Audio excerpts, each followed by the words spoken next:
आज हम लोग जानेंगे कि सब्जेक्ट एंड प्रेडिकेट क्या होता है।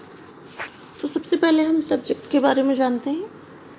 When we make a sentence, जब हम कोई भी वाक्य बनाते हैं तो उस वाक्य में हम किसी व्यक्ति या वस्तु का नाम लेते हैं और हम लोग उसके बारे में कुछ भी कहते हैं। तो अभी हम सबसे पहले सब्जेक्ट के बारे में जानेंगे।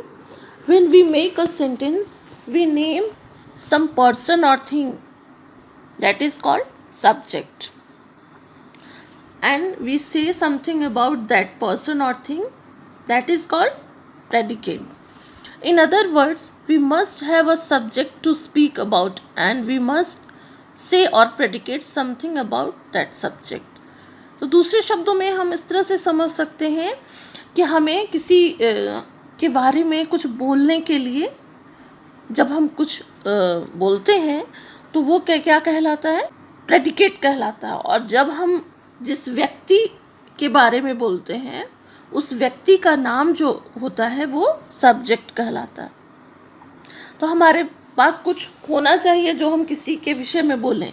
तो जिस व्यक्ति का हम नाम लेके बोलते हैं या जिस वस्तु का उदाहरण देके हम बोलते हैं वो सब्जेक्ट होता है, और उसके बारे में जो स्टेटमेंट, जो कथन हम बोलते हैं वो प्रेडिकेट कहलाता है। तो इस तरह से हम समझ सकते हैं कि किसी भी वाक्य के दो हिस्से होते हैं। Hence every sentence has two parts.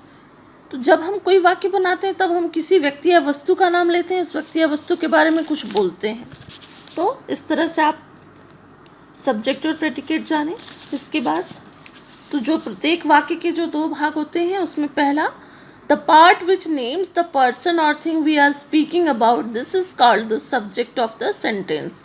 तो ऐसा हिस्सा, वह हिस्सा जिसमें हम किसी व्यक्ति या वस्तु का नाम लेकर बोलते हैं तो वो क्या कहलाता है, सब्जेक्ट कहलाता है उस वाक्य का। और दूसरा है the part which tells something about the subject, this is called the predicate of the sentence. और वह वाक्य का वह हिस्सा जो किसी के बारे में कुछ बताता है वो विधेय कहलाता है, प्रेडिकेट कहलाता है। अर्थात वह हिस्सा जिसमें उद्देश्य के बारे में कुछ कहा जाता है वह उस वाक्य का प्रेडिकेट कहलाता है, और वह हिस्सा जिसमें किसी व्यक्ति या वस्तु के बारे में हम बात करते हैं वह उस वाक्य का उद्देश्य कहलाता है। The subject of a sentence usually comes first but occasionally it is put after the predicate, as here comes the bus, sweet are the uses of adversity. तो इसमें जो सब्जेक्ट होता है वो सामान्यतः सबसे वाक्य में सबसे शुरू में आता है। कभी कभार ही ऐसा होता है कि उसको प्रेडिकेट से बाद में रखते हैं। जैसे हियर कम्स द बस, यहाँ बस आती है, ये हो गया। इसमें क्या है, जो द बस है जो सब्जेक्ट है उसको लास्ट में रखा गया, उससे पहले प्रेडिकेट आ गया है।